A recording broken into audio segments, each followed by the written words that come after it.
कितने मस्ती भरे दिन थे वे। बीते दिनों को याद कर यामिनी की आंखें भर आई। कॉलेज में उसका पहला दिन था। केमिस्ट्री की क्लास चल रही थी। प्रोफेसर साहब कुछ भी पूछते तो रोहित फटाफट जवाब दे देता। उसकी हाजिर जवाबी और विषय की गहराई से समझ देख यामिनी के दिल में वह उतरता चला गया। कॉलेज में दाखिले के बाद पहली बार क्लास शुरू हुई थी, इसलिए सभी छात्र छात्राओं को एक दूसरे को जानने समझने में कुछ दिन लग गए। एक दिन यामिनी कॉलेज पहुंची तो रोहित कॉलेज के गेट पर ही मिल गया। उसने मुस्कुराकर हेलो कहा और अपना परिचय दिया। यामिनी तो उस पर पहले दिन से ही मोहित थी। उसका मिलनसार व्यवहार देख वह खुश हो गई। और मैं यामिनी, उसने भी अपना परिचय दिया तो रोहित ने कैंटीन में अपने साथ कॉफ़ी पीने का ऑफर कर दिया। वह मना नहीं कर सकी। साथ कॉफ़ी पीते हुए रोहित टकटकी लगाकर यामिनी को देखने लगा। यामिनी उसकी नज़रों का सामना नहीं कर पा रही थी, लेकिन उसके दिल में खुशी का तूफान उमड़ रहा था। क्लास में भी दोनों साथ बैठे रहे। शाम को घर लौटते समय रोहित ने यामिनी से अचानक प्यार का इजहार कर दिया। वह बहुत चक्की रह गई, लेकिन अगले ही पल शर्म से लाल हो गई और भागकर रिक्शे पर बैठ गई। थोड़ी देर बाद यामिनी ने पीछे मुड़कर देखा। रोहित अब तक अपनी जगह पर खड़ा उसे ही देख रहा था। यामिनी के दिल की धड़कनें तेज हो गई थी। खुशी से उसके होंठ लरच रहे थे। उसकी आंखों में सिर्फ रोहित का मासूम चेहरा दिख रहा था। ना जाने क्यों वह हर पल उसे करीब महसूस करने लगी। अगले दिन सुबह यामिनी की नींद खुली तो अदनान उसने अपना फ़ोन चेक किया।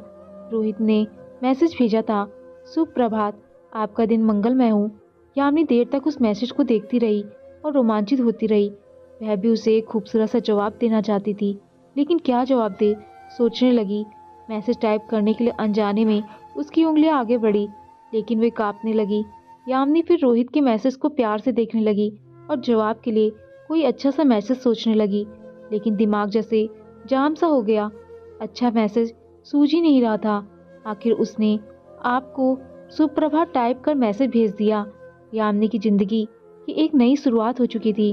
रोहित से मिलना, उसे देखना और प्यार भरी बातें करना यामिनी को अच्छा लगने लगा। एक दूसरे से मिले बिना उन्हें चैन नहीं आता। जिस दिन किसी प्रोफेसर की छुट्टी पर रहने के कारण क्लास नहीं रहती, उस दिन दोनों आसपास के किसी पार्क में चले जाते या बाजार घूमते। मस्तियों में उनके दिन गुजर रहे थे। हालांकि कॉलेज में दोनों को लेकर तरह तरह की बातें होने लगी थी, लेकिन उन दोनों को कोई परवाह नहीं थी। बातों ही बातों में यामिनी को मालूम हुआ कि रोहित के माता पिता इस दुनिया में नहीं है। एक एक्सीडेंट में उनकी मौत हो गई थी। रोहित के चाचा चाची जी ही उसकी देखभाल कर रहे थे। रोहित का घर शहर से दूर एक गांव में था। वह यहाँ किराए का कमरा लेकर कॉलेज की पढ़ाई कर रहा था। रोहित पढ़ाई में अच्छा था, इसलिए यामिनी को उससे मदद मिल जाती थी। पढ़ाई में एक दिन यामिनी कॉलेज गई तो पाया कि रोहित कॉलेज नहीं आया है। बहुत देर इंतजार करने के बाद यामिनी ने उसे फ़ोन किया, लेकिन रोहित ने फ़ोन नहीं उठाया। जब यामिनी ने कई बार फ़ोन किया तब रोहित ने कॉल रिसीव किया और दबी आवाज़ में बोला, यामिनी, मैं कॉलेज नहीं आ पाऊँगा, बुखार है मुझे, तुम परेशान नहीं होना, मैं ठीक होते ही आऊँगा। दूसरे दिन भी रोहित कॉलेज नहीं आया, इसलिए कॉलेज में यामिनी का मन नहीं लग रहा था। उसे रह रहकर रोहित का ख्याल आता। उसने सोचा कहीं रोहित की बीमारी बढ़ न जाए, उससे मिलने जाना चाहिए। पता नहीं अकेले किस हाल में है, दवा ले रहा है या नहीं, खाना कैसे खा रहा है। बहुत मुश्किल से ढूंढते ढूंढते यामिनी रोहित के कमरे पहुंची। देर तक दस्तक देने के बाद रोहित ने दरवाजा खोला। उसका बदन तप रहा था। उसकी हालत देखकर दया से ज्यादा गुस्सा आ गया। रोहित को बोली, इतनी तेज बुखार है और तुमने बताया भी नहीं, दवा ली क्या? घर पर किसी को बताया? रोहित अधखुली पलकों से यामिनी को देखते हुए स्थिर आवाज में बोला, नहीं, चाचा चाची को कष्ट नहीं देना चाहता और डॉक्टर के पास जाने की मेरी हिम्मत नहीं हुई। 2 दिनों में ही बहुत कमजोर पड़ गया था रोहित। आंखों के नीचे कालापन दिखने लगा था। यामिनी का मन रोड़ पड़ा। रोहित ने शायद कुछ खाया भी नहीं था, क्योंकि खाना वह खुद बनाता था। होटल से लाया हुआ खाना एक स्टूल पर पड़ा था और सूख चुका था। एक शीशे के गिलास में थोड़ा सा पानी था। एक बिस्कुट का अधखुला पैकेट बगल में पड़ा था। कमरा भी अस्त व्यस्त था। यह सब देख यामिनी से रहा नहीं गया। वह कमरा साफ करने लगी। रोहित हाथ के इशारे से मना करता रहा, पर यामिनी उसे आराम करने को कहकर सफाई में लगी रही। कमरे की सफाई करने के बाद वह पास की दुकान से ब्रेड और दूध ले आई और रोहित को खाने को दिया। रोहित एक ही ब्रेड खा पाया। रोहित की हालत ठीक नहीं थी। वह अकेला था। यामिनी पास के एक डॉक्टर से संपर्क कर दवा ले आई और रोहित को खिलाई। वह शाम तक उसी के पास बैठी रही। रोहित आंखों में आंसू लिए यामिनी को देखता रहा। यामिनी उसे बार बार समझाती, मुझसे जितना होगा करूँगी, रोती क्यों हो? तुम कितनी अच्छी हो यामिनी, बचपन से मैं प्यार को तरसा हूँ। मम्मी पापा मुझे छोड़कर चले गए, साथ में मेरी सारी खुशियाँ भी ले गए। चाचा चाची ने मुझे आश्रय जरूर दिया, लेकिन एक बोझ समझकर उनसे प्यार कभी नहीं मिला। जब तुम मेरी ज़िंदगी में आई तो मैंने जाना कि प्यार क्या होता है। तुम्हारा प्यार, तुम्हारा सेवा भाव देखकर मुझे अपने मम्मी पापा की याद आ गई, इसलिए मेरी आंखों में आंसू आ गए। खैर, मुझे अपने चाचा चाची से कोई शिकायत नहीं है।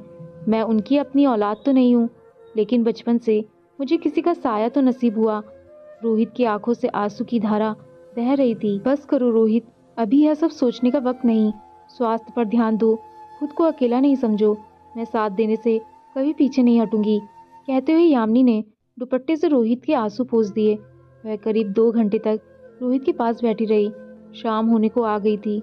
दवा के प्रभाव से रोहित को पसीना आ गया था। बुखार कम हुआ तो वह कुछ अच्छा महसूस करने लगा था। यामिनी ने कहा, अब मैं भी चलूंगी, घर पर सब मेरा इंतजार कर रहे होंगे। तुम रात में दूध गर्म कर ब्रेड के साथ ले लेना, दवा भी ले लेना। किसी तरह की परेशानी हो तो फ़ोन जरूर करना। यह नहीं सोचना कि मैं क्या कर पाऊंगी, तुम्हारे लिए मैं कुछ भी कर सकती हूँ। रोहित को ढांढस बंधाकर यामिनी अपने घर आ गई, लेकिन उसे चिंता होती रही। रात में वह सबकी नज़र बचाकर घर की छत पर गई और फ़ोन कर रोहित का हाल पूछा। रोहित ने कहा कि अभी वह ठीक महसूस कर रहा है। यह जानकर यामिनी को राहत महसूस हुई। चौथे दिन रोहित ठीक हो गया। यामिनी पिछले 2 दिन उसके घर गई थी। सबसे नज़र बचाकर वह रोहित के लिए घर से खाना ले जाती थी और घंटों उसके पास बैठकर बातें करती थी। 5वें दिन रोहित कॉलेज आया तो यामिनी बहुत खुश हुई। उसके ठीक होने की खुशी में वह उसके गले से लिपट गई। यामिनी अब रोहित के बहुत करीब आ चली थी। ऐसे ही 3 साल कब बीत गए उन्हें एहसास ही नहीं हुआ। खुशियों के वे पल जैसे पंख लगाकर उड़ गए और उनकी जुदाई के दिन आ गए। दरअसल उनके कॉलेज की पढ़ाई पूरी हो गई थी। रोहित ने आगे की पढ़ाई के लिए कॉलेज में ही पुनः दाखिला ले लिया।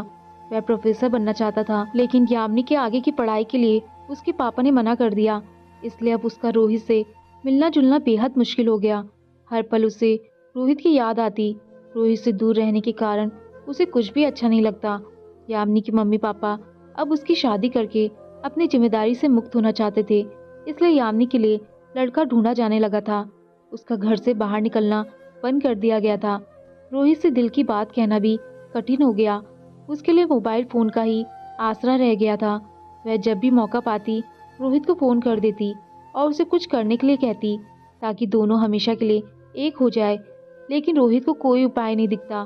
जब घर में शादी की बात चलती तो यामिनी की हालत बुरी हो जाती। रोहित से दूर होने की बात सोचकर उसका मन अजीब हो जाता। अपने मम्मी पापा को रोहित के बारे में बताने की उसकी हिम्मत नहीं होती थी। पापा पुलिस में थे, इसलिए गर्म मिजाज के थे। हालांकि शायद ही वह कभी गुस्सा हुए हो यामिनी पर। वह उनकी इकलौती बेटी जो थी। एक दिन यामिनी को उसकी माँ ने बताया कि उसे देखने कुछ मेहमान आएंगे। लड़का डॉक्टर है। यह जानकर यामिनी की आंखों से आंसू निकल गए। वह किसी तरह सबसे बचकर रोहित से मिलने गई।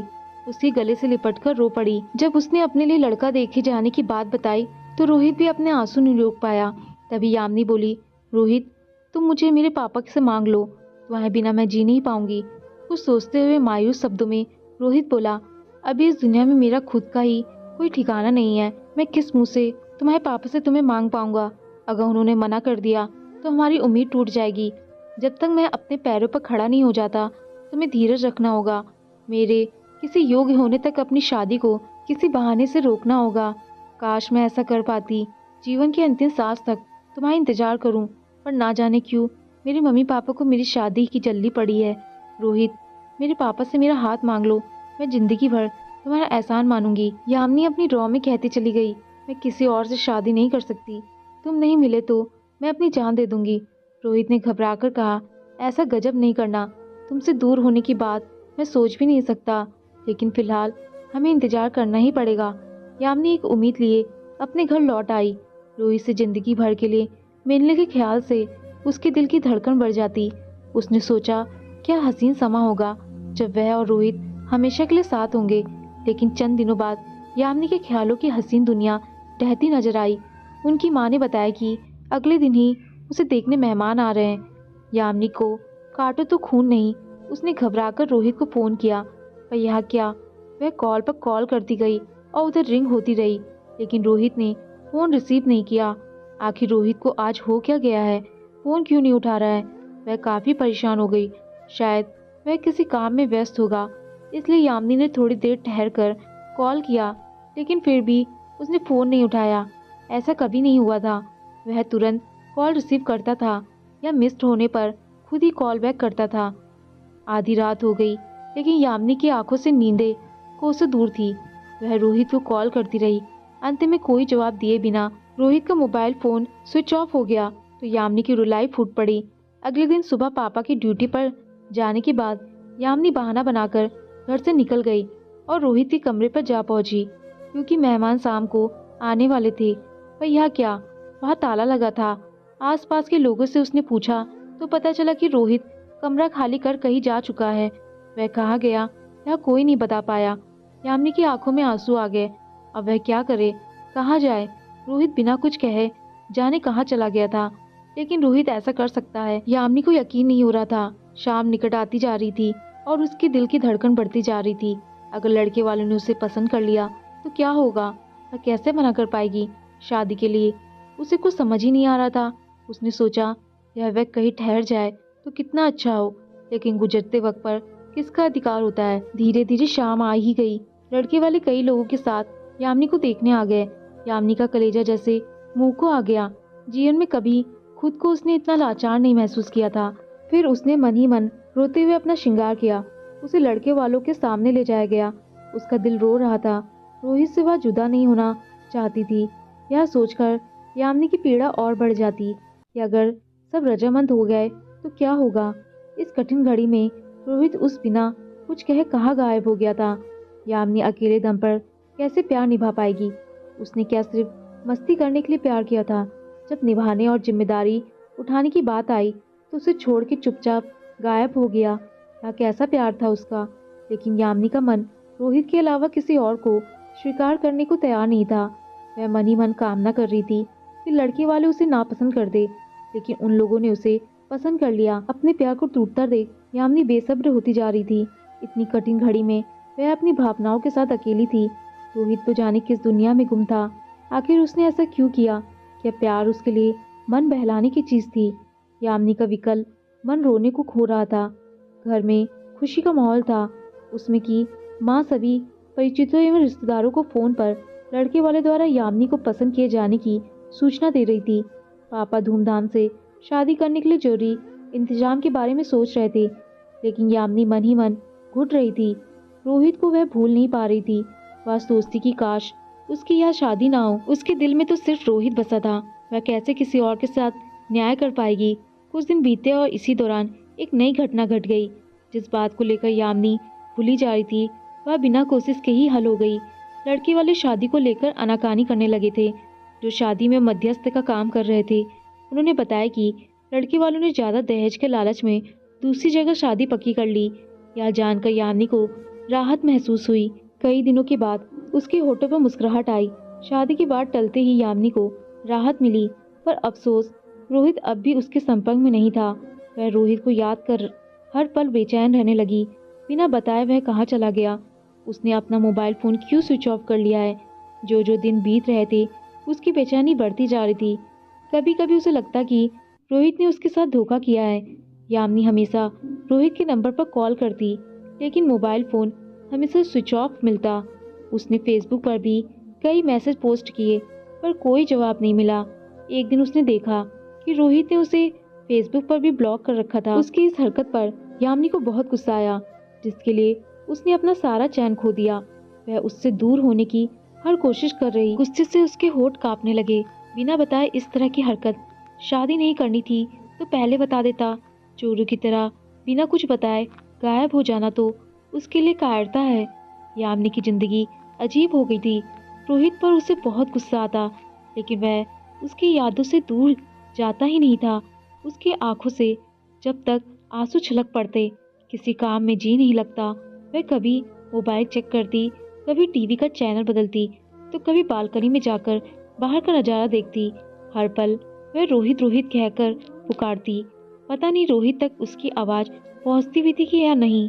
वह यामिनी को लेने लौट कर आएगा भी या नहीं। कहीं वह अपनी नई दुनिया ना बसा ले। यामिनी के दिल में डर बैठने लगता। फिर वह खुद ही अपने दिल को समझाती कि रोहित ऐसा नहीं है, एक दिन जरूर लौट कर आएगा और उसे अपना बनाकर ले जाएगा। लेकिन जैसे जैसे समय बीत रहा था, यामिनी का मन डूबता जा रहा था। उसकी उंगलियां रोहित का मोबाइल नंबर डायल करते करते स्थिर हो गई। हर दिन वह उसकी कॉल आने का इंतजार करती, लेकिन ना तो रोहित का कॉल आया, ना ही वह खुद आया। 2 महीने तक फोन लगा लगा कर यामिनी हार गई, तो उसने मोबाइल फोन को छूना भी बंद कर दिया। उसे नफरत सी हो गई मोबाइल फोन से। एक दिन गुस्से में उसने रोहित का मोबाइल नंबर ही अपने फोन से डिलीट कर दिया। दिन बीतते रहे। एक दिन यामिनी के पापा के तबादले की खबर आई। वह उत्तर प्रदेश पुलिस में कांस्टेबल थे। तबादले की वजह से पूरा परिवार आगरा आ गया। यामिनी के मन से रोहित की उम्मीद अब लगभग खत्म सी हो गई थी। आगरा में आकर यामिनी को लगा कि शायद अपनी बीती जिंदगी को भूलने में अब आसानी हो। वह अक्सर सोचती, आगरा में ताजमहल है, कहते हैं वहाँ मोहब्बत का प्रतीक है, लेकिन सच्चाई तो सारी दुनिया जानती है कि वह एक कब्र है। सही मायने में वह मोहब्बत की कब्र है। ऊपर से रौनक है, जबकि भीतर में एक दर्द दफन है। तो क्या उसके प्यार का भी यही हश्र होगा? घर में यामिनी की शादी की बात जब कभी होती तो उसका मन खिन्न हो जाता। शादी और प्यार दोनों से नफरत होने लगी थी उसे। जो चाहा वह मिला नहीं, तो अनचाहे से भला क्या उम्मीद हो। उसने सबको मना कर दिया कि कोई उसकी शादी की बात न करे। यामिनी को आगरा हुए 1 साल बीत चुका था। रोहित 3 साल से जाने किस दुनिया में गुम था। वह सोचती, क्या रोहित को कभी मेरी याद नहीं आती होगी? अगर उसका प्यार छलावा था तो मुझे भुलावे में रखने की क्या जरूरत थी? एक बार अपने दिल की बात कह तो देता। मैं दिल में चाहे जितना भी रोती और उसे माफ कर देती। कम से कम मेरा भ्रम तो टूट जाता कि प्यार सच्चा भी होता है। जब से यामिनी आगरा आई थी, वही कहीं आती जाती नहीं थी। नई जगह, नए लोग और अपने अधूरे प्यार में जलती रहती। कहीं भी उसका मन नहीं लगता। लेकिन एक दिन माँ की जिद पर उसे पड़ोस में जाना पड़ा, क्योंकि पड़ोस की संध्या आंटी की बेटी नीला को लड़के देखने वाले आ रहे थे। माँ को लगा कि शायद शादी विवाह का माहौल देखकर यामिनी का मन कुछ बहल जाए। नीला का श्रृंगार करने की जिम्मेदारी यामिनी को सौंपी गई। अपना साज श्रृंगार भूल चुकी यामिनी नीला को सजाने में इतनी मसरूफ हुई कि नीला भी उसकी कुशल हाथों की मुरीद हो गई। उसकी सुंदरता से यामिनी को रस सा हो गया। शायद उसमें ही कमी थी जो रोहित उसकी दुनिया से दूर हो गया। लड़के वाले आ चुके थे। नीला का श्रृंगार भी पूरा हो चुका था। नीला की माँ चाहती थी कि वही नीला को लेकर लड़के के पास जाए। यामिनी का जी नहीं कर रहा था, लेकिन संध्या आंटी का जी दुखाने का उसका कोई इरादा नहीं था। वह बेमन से नीला के कंधे पर हाथ रखकर हॉल की ओर चल पड़ी। सामने सोफे पर बैठे लड़के को देखकर यामिनी गस खाकर गिर पड़ी। जिसका उसने पल पल इंतजार किया, जिसके लिए आंसू आए, अपना सुख चैन छोड़ा और जो जाने क्यों चुपके से उसकी जिंदगी से दूर चला गया था, वह बेवफा रोहित उसके सामने बैठा था। नीला के लिए किसी राजकुमार की तरह सच कर, यामिनी यामिनी आंखें खोलो। तभी कोई मधुर आवाज यामिनी के कानों से टकराई। उसके मुंह पर पानी के छींटे मारे जा रहे थे। उसने आंखें खोली। चिरपरिचित बाहों में उसे खुद के होने का एहसास हुआ। आंखें खोलो यामिनी। फिर वही मधुर आवाज हॉल में गूंजी। यामिनी के होठ से कुछ शब्द फिसले। तुम रोहित हो ना? हाँ यामिनी, मैं रोहित हूँ। यामिनी की आंखों से झरझर आंसू बहने लगे। वह बोल पड़ी, तुमने मुझसे बेवफाई क्यों की रोहित? कहाँ चले गए थे तुम मुझे बिना बताए? मैं आज तक तुम्हें ढूंढ रही हूँ। तुम्हारे दूर जाने के बाद मैं कितना रोई हूँ, कितना तड़पी हूँ। तुम क्या जानो, अगर तुम मुझसे दूर होना चाहते थे तो मुझे बता देना चाहिए था। ना मैं ही पागल थी जो तुम्हारे प्यार में घुलती रही आज तक। मैं भी बहुत रोया हूँ, बहुत तड़पा हूँ। रोहित बोला। उसने कहा, क्या वह दिन तुम्हें याद है जब तुम अंतिम बार मुझसे मिली थी? हाँ, यामिनी बोली। उस दिन तुम्हारे जाने के ठीक बाद तुम्हारे पापा आए थे, 4-5 लोगों के साथ। सभी पुलिस की वर्दी में थे। क्या? हैरानी से यामिनी की आंखें फटी की फटी रह गई। रोहित ने आगे कहा, तुम्हारे पापा ने कहा कि मैं तुमसे कभी ना मिलूं और तुम्हारी दुनिया से दूर हो जाऊं, नहीं तो अंजाम बुरा होगा। उनके एक सहकर्मी ने हम दोनों को एक साथ पार्क में देख लिया था और तुम्हारे पापा को बता दिया था। इसलिए तुम्हारे पापा बेहद नाराज थे। वे मुझे तुमसे दूर कर तुम्हारी जल्द शादी कर देना चाहते थे। अब तुम ही बताओ यामिनी, मैं क्या करता? पुलिस वालों से मैं कैसे लड़ता, वह भी तुम्हारे पापा से? तुम्हारी जिंदगी में कोई तूफान नहीं आए, इसलिए तुमसे था। दूर जाने के सिवा मेरे पास कोई उपाय नहीं था और इसलिए मैंने अपना सिम कार्ड तोड़कर फेंक दिया और दिल पर पत्थर रखकर दिल्ली आ गया। दिल्ली में प्रतियोगी परीक्षाओं की तैयारी करने लगा। 1 साल के बाद मुझे बैंक में पीओ के पद के लिए चुन लिया गया, लेकिन मेरी जिंदगी में तुम नहीं थी, इसलिए खुशियाँ भी मुझसे रूठ गई थी। हर पल मेरी आंखें तुम्हें ढूंढती रहती थी, लेकिन फिर ख्याल आता कि तुम्हारी शादी हो गई होगी। अब तक यादों के सहारे ही जिंदगी गुजारनी होगी मुझे, पर ना जाने क्यों मेरा दिल यहाँ मानता ही नहीं था। लगता था कि तुम मेरे सिवा किसी और की हो ही नहीं सकती। कहीं तुम अब भी मेरा इंतजार ना कर रही हो, इसलिए हिम्मत कर तुमसे मिलने इलाहाबाद गया ताकि सच्चाई का पता चल सके। पर तुम सब परिवार कहीं और जा चुकी थी।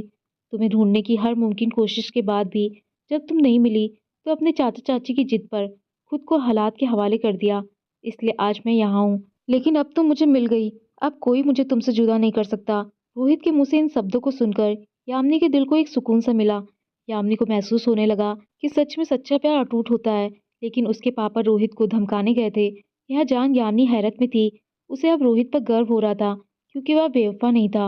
वह चाहता तो यामिनी को ढूंढने के बजाय पहले ही कहीं और शादी कर लेता। यामिनी ने खुद को रोहित की बाहों में ढीला छोड़ दिया। रोहित ने भी यामिनी को कसकर गले लगा लिया। दोनों की जिंदगी में अब खुशियां ही खुशियां थी। दोस्तों, आपको कहानी पसंद आई हो तो लाइक शेयर और कमेंट जरूर करें, और चैनल पर नए आए हैं तो चैनल को सब्सक्राइब करना ना भूलें। धन्यवाद।